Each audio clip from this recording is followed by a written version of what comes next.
2015 के पूरे साल पर। ये साल बाजार के लिए कैसा रहेगा, क्या हो आपकी रणनीति और कौन से स्टॉक्स हैं जो आपको पोर्टफोलियो में दे सकते हैं शानदार रिटर्न्स, इस पर बात करते हैं।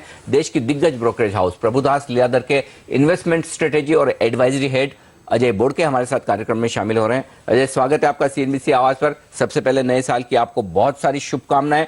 शुरुआत ये करना चाहता हूं, क्या जिस तरह की तेजी हमने 2014 में देखी उसी तरह के क्या 30% के रिटर्न सेंसेक्स निफ्टी में 2015 में आ सकते हैं? मेरे ख्याल से आने की संभावना है। अगर 2 या 3 चीजें हम हो सके तो सबसे पहले तो इंटरेस्ट रेट में घटौती मेरे ख्याल से मार्च तक आने की संभावना है, और उसके बाद तकरीबन 75 बेसिस या 100 बेसिस पॉइंट इंटरेस्ट रेट्स में कटौती अगले 12 महीने में पहले कट के बाद आने की संभावना है। दूसरा, फिस्कल डेफिसिट पे कंट्रोल होना बहुत जरूरी है। हमने देखा है कि पहले अप्रैल से नवंबर तक 99% जो फुल ईयर का टारगेट था वो ऑलरेडी हम पार कर चुके हैं, और ज्यादा वरीसम है कि रेवेन्यू डेफिसिट पे ऑलरेडी हमने 109% और प्राइमरी डेफिसिट में ऑलरेडी 281% अपना जो बजटेड एस्टिमेट है वो हम ऑलरेडी पार कर चुके हैं। तो आज से लेके 31 मार्च तक रेवेन्यू मॉपअप और डिसइन्वेस्टमेंट हो या टैक्स मॉपअप में जो बढ़ोतरी होनी चाहिए वो मार्केट देखते रहेगा, और एक्सपेंडिचर कर्टेलमेंट भी देखते रहेगा। एक्सपेंडिचर कर्टेलमेंट के बारे में हम ये कह सकते हैं कि अभी तक पहले 8-9 महीने में जो हमने रुझान देखा है उसमें हमने देखा है कि रेवेन्यू एक्सपेंडिचर में ज्यादा कटौती नहीं हुई है। अगर आप देखेंगे तो non plan revenue expenditure flat है वाई बेसिस पे, और प्लान रेवेन्यू एक्सपेंडिचर में सिर्फ 1% की कटौती आई है। जो ज्यादा मार पड़ी है वो कैपिटल एक्सपेंडिचर पे पड़ी है। अगर आप देखेंगे तो कैपिटल एक्सपेंडिचर में एज अगेन 17% वाई ग्रोथ जो हमने एस्टिमेट किया था बजट में, प्लान कैपिटल एक्सपेंडिचर सिर्फ 9% से बढ़ा है, and non plan capital expenditure में 14% की कटौती हुई है। So quality of fiscal consolidation भी आरबीआई बहुत क्लोजली देखेगी कि कैसे हम वो फिस्कल डेफिसिट अचीव करते हैं। और लास्ट पॉइंट ये है कि जो पेंडिंग रिफॉर्म्स है, जो गवर्नमेंट है shown a very strong resolve, जो ऑर्डिनेंस लाए हैं इंश्योरेंस में, कोल सेक्टर में और लैंड एक्विजिशन में, दिस वाज लॉन्ग एक्सपेक्टेड। इसमें कितनी बढ़ोतरी हो सकती है, और माइनिंग, पावर, ये 2 sectors in addition to railways and defence, इन चारों में क्या रिफॉर्म्स अनवील होते हैं, मैन्युफैक्चरिंग में किस तरह से बढ़ोतरी आती है, उस पर दारोमदार है कि सेंसेक्स और निफ्टी कैसे अगले 12 महीने में उनका रुझान क्या हो सकता है। अजय जी, जब आप कॉन्फिडेंट हैं, लाइक्लीहुड है कहना चाहिए कि 2014 का परफॉर्मेंस 2015 में रिपीट हो सकता है, यानी कि 30% या उससे बेहतर की ग्रोथ मोमेंटम इंडियन मार्केट शायद डिलीवर कर सकते हैं। ऐसे में मैं एक लिबर्टी लेके आपसे जानना चाहूंगा कि प्रभुदास लियादर की फिर मिड कैप यूनिवर्स में 2015 के लिए सर टॉप पिक क्या है? आशीष जी, आपको भी नए साल की मुबारकबाद। मेरे ख्याल से 3 या 4 स्टॉक्स आप देख सकते हैं जिसमें आप मीडियम टर्म से निवेश कर सकते हैं, आपके पोर्टफोलियो का कोर हिस्सा हो सकते हैं। और हम जब मीडियम टर्म कहते हैं तो बिटवीन 1 ईयर एंड 3 इयर्स का हमारा टाइम होराइजन है।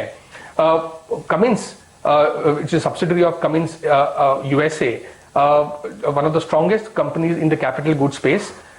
इसमें हम पॉजिटिव है 2 कारणवश। एक तो यूएस में आपने देखा है कि स्ट्रॉन्ग ग्रोथ आ रही है। We are expecting US GDP to grow between 3 and 3.5% in the current calendar year.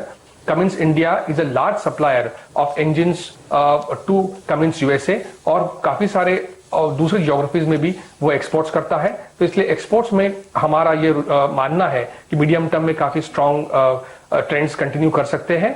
और जो डोमेस्टिक वॉल्यूम ग्रोथ है जो कि काफी टेपिड था लास्ट 12 या 18 महीने में, वहां हमारा ये अनुमान है कि आज से 3 या 6 महीने में इन्वेस्टमेंट साइकिल जो ठप पड़ा है उसमें रिवाइवल आने का स्ट्रॉन्ग अनुमान है। और कमिंस, जिसके अलग अलग प्रोसेस इंडस्ट्रीज से ऑर्डर्स आते हैं, वो ऑयल एंड गैस हो, शुगर हो, टेक्सटाइल्स हो, ऑटोमोबाइल्स हो, अलग अलग प्रोसेस इंडस्ट्री से उनको ऑर्डर्स आते हैं। तो as the economic growth starts picking up, I think you will start seeing a strong surge in volume growth in the domestic market, and in our opinion Cummins is ideally benefited, extremely well managed company. हमारा ये estimate है कि FY16 में 22.5% revenue growth आ सकता है company में, और earnings growth तकरीबन 34.5% या 34 से 34.5% आ सकता है। कंपनी के बहुत स्ट्रॉन्ग आरओईज है, अराउंड 29.5% आरओईज FY16 में हम प्रेडिक्ट कर रहे हैं, and the company is available at around 27-28 times FY16 earnings. तो Cummins in capital good space we should buy. की राय यहाँ पर आती हुई दिख रही है, लेकिन इसके अलावा एक और स्टॉक है जो आपकी लिस्ट में है, और वो है अशोका बिल्डकॉन। आज इंफ्रा कंपनियों के लिए और खासतौर से रोड स्पेस की इंफ्रा कंपनियों के लिए ये पॉजिटिव खबर भी आ जाए कि सरकार कह रही कि जो कुछ भी 2 रुपए एक्साइज बढ़ाई है उन्होंने पेट्रोल डीजल पर, उसका फायदा रोड इंफ्रास्ट्रक्चर के डेवलपमेंट पर दिया जाएगा। क्यों पसंद है आपको ये स्टॉक अशोका बिल्डकॉन, और क्या टारगेट है आपके इसके लिए? अनिल भाई, अशोका बिल्डकॉन में आपने जैसे कहा कि जो एनवायरमेंट है रोड बिल्डिंग के लिए, I think the road minister has given a statement that in next 18 months he is expecting 30 kilometers of rollout of roads per day basis, as against the previous target of 24 months जो उन्होंने कहा था, and concretization of roads also is something that he has spoken about quite strongly.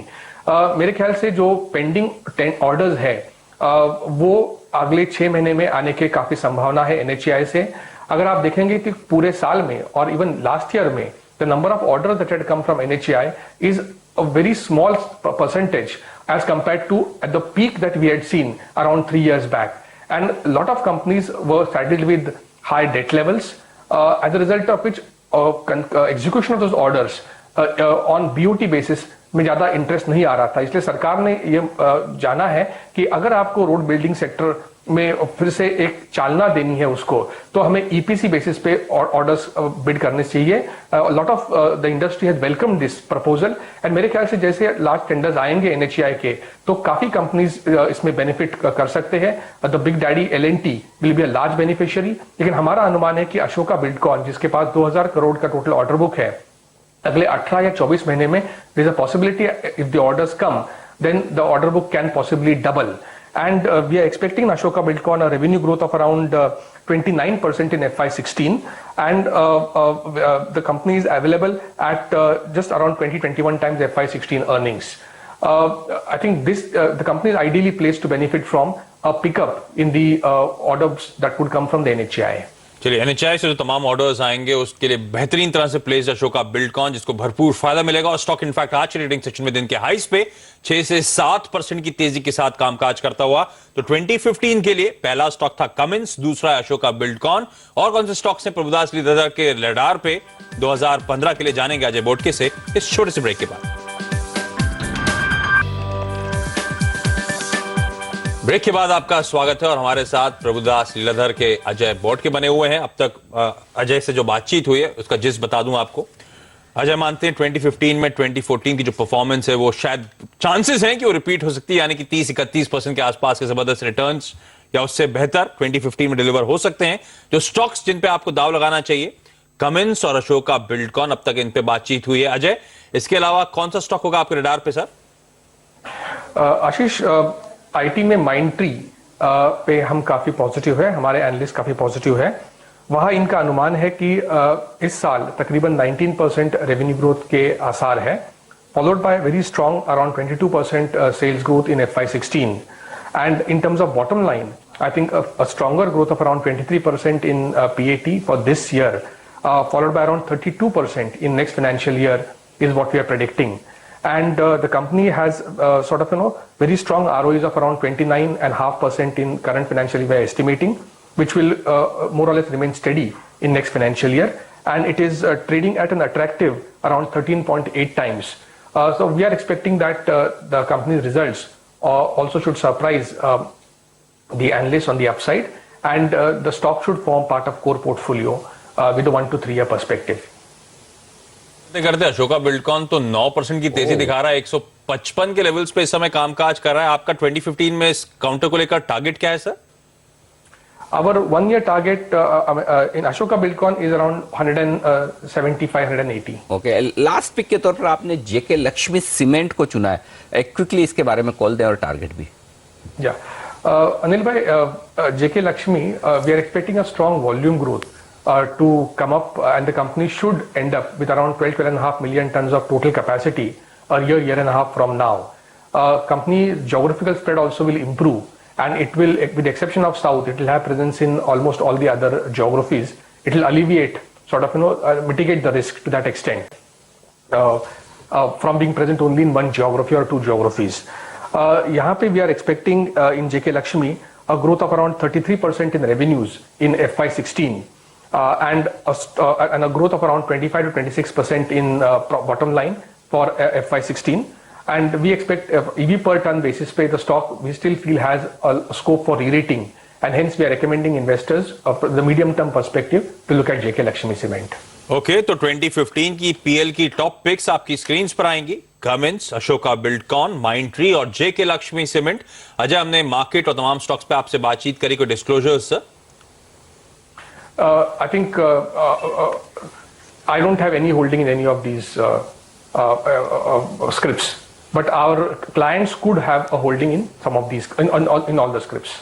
Okay तो ये राय आती हुई इन सारे stocks पर जहां पर बुलिश हैं प्रभुदास लीलाधर के हमारे एक्सपर्ट। बाजार इस बीच काफ़ी बुलिश मोड में है। उससे पहले शुक्रिया करने का वक्त है अजय, आपका बहुत बहुत धन्यवाद आज सुबह हमारे साथ जुड़ने के लिए और अपनी बेहतरीन पिक्स हमारे साथ शेयर करने के लिए। 250 अंकों की बेहतरीन मजबूती होती दिख रही है।